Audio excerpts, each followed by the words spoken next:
Nós vamos entrar agora no critério temporal. Em que momento é devido o ISS? Lá na frente a gente vai ver em que momento é devida a retenção.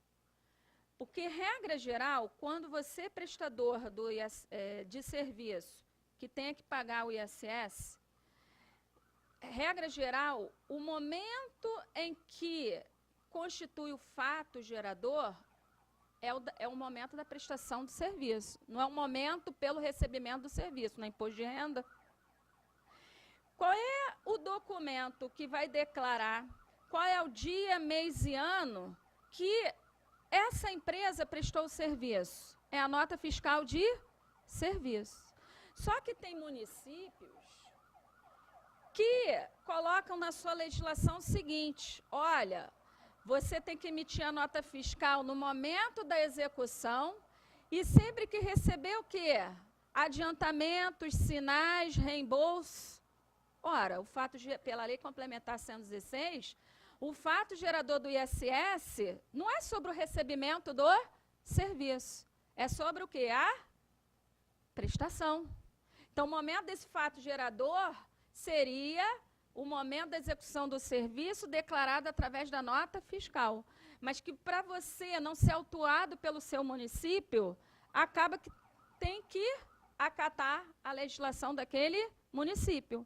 Mas é o que eu disse, os municípios têm que absorver as regras da lei federal, porque a Lei Complementar 116 é pressuposto de validade da lei municipal.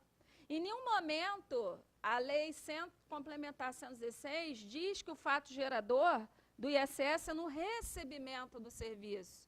E sim, o fato gerador é na prestação do serviço, na execução do serviço. Já na retenção, no último módulo a gente vai ver que depende de cada município. Aí você tem que fazer uma planilha de Excel. Por quê? Tem municípios como o Rio de Janeiro que diz assim para o tomador: olha, o mês de competência para você reter o ISS, ou seja, pagar no lugar do prestador, é o mês do pagamento do serviço. Mas isso é uma regra? Não. Tem municípios que diz para o prestador, na sua legislação, o mês de competência para você reter é o mês da execução do serviço. Então, se você é uma empresa que toma serviço a nível Brasil, que tenha que estar retendo para vários municípios, você tem que ter uma planilha de Excel para cada município, você está ali discriminando se é regime caixa ou regime o quê? Competência. Imagine 5.000 e tantos municípios. Bem simples assim.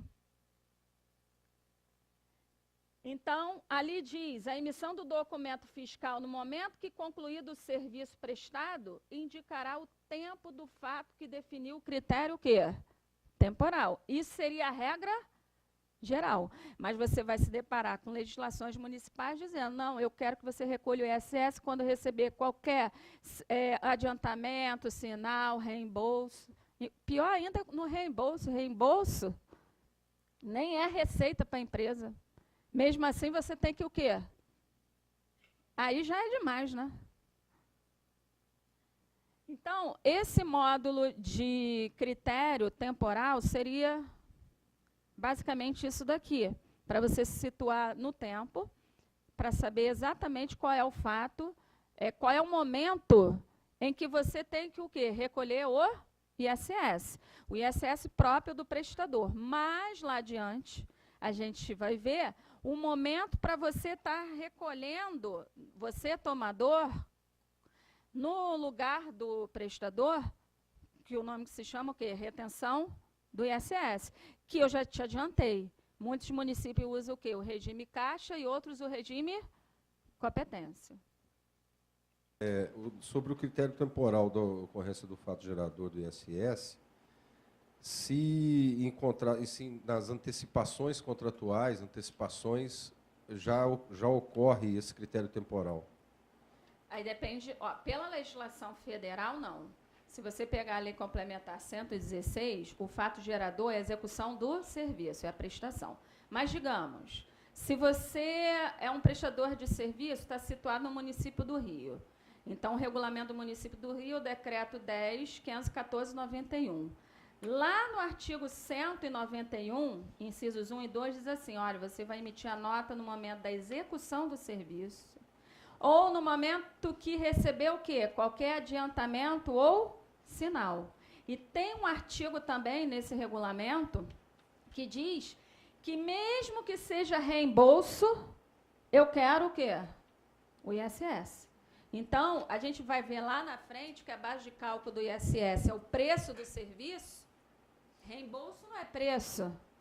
O tomador está te restituindo o que você gastou de custo ali na elaboração daquele serviço.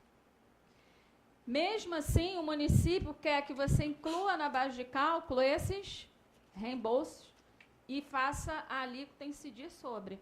Então, trabalhar com ISS é complicado, porque você tem que olhar para a legislação do município que é competente para arrecadar. Lembra que você falou que tem que saber qual município competente?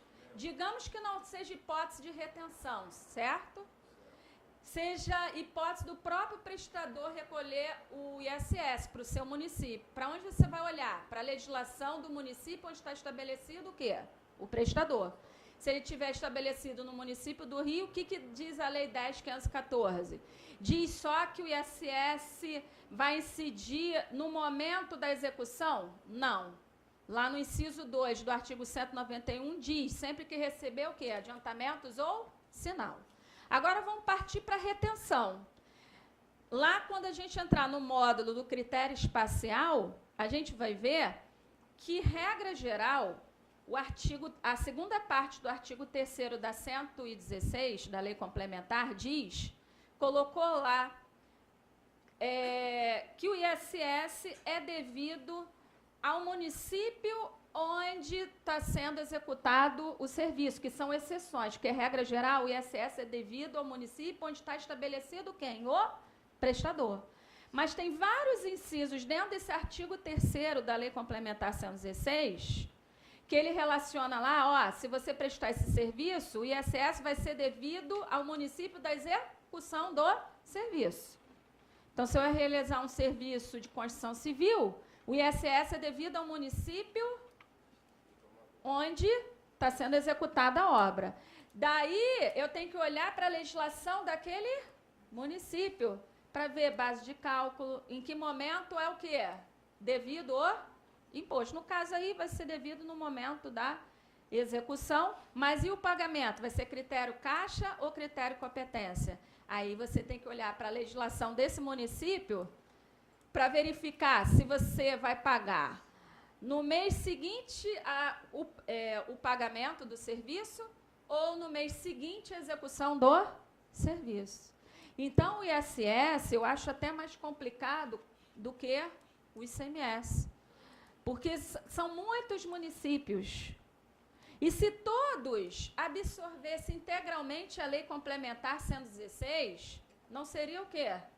Essa complicação. Eu, no meu entendimento, acho que a retenção, toda ela teria que ser no mês do pagamento. No mês seguinte, a realização do pagamento pelo tomador. Porque o conceito de retenção é o seguinte, é você separar o que é devido ao município. E em que momento você separa o que é devido ao município? No momento que você está pagando o quê? O prestador de serviço.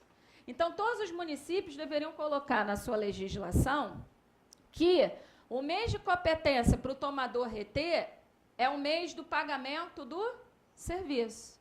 Mas porque cada um coloca de forma diferente na sua legislação, nas suas legislações. Uns dizem que o mês de competência para reter é o mês da execução do serviço, outros dizem que é o mês de pagamento. Porque a Lei Complementar 116 omitiu vários conceitos. Um deles é esse. Outro, a Lei Complementar 116 só disse qual é a alíquota máxima, não disse qual é a alíquota o quê? Mínima. A Lei Complementar 116 não regulou quanto aos benefícios fiscais. Aí é uma guerra o quê? Fiscal entre os municípios. Então, tem municípios municípios aí que a alíquota é 0,5%. Para quê? Para aquela empresa ir para lá, para poder gerar arrecadação para aquele município.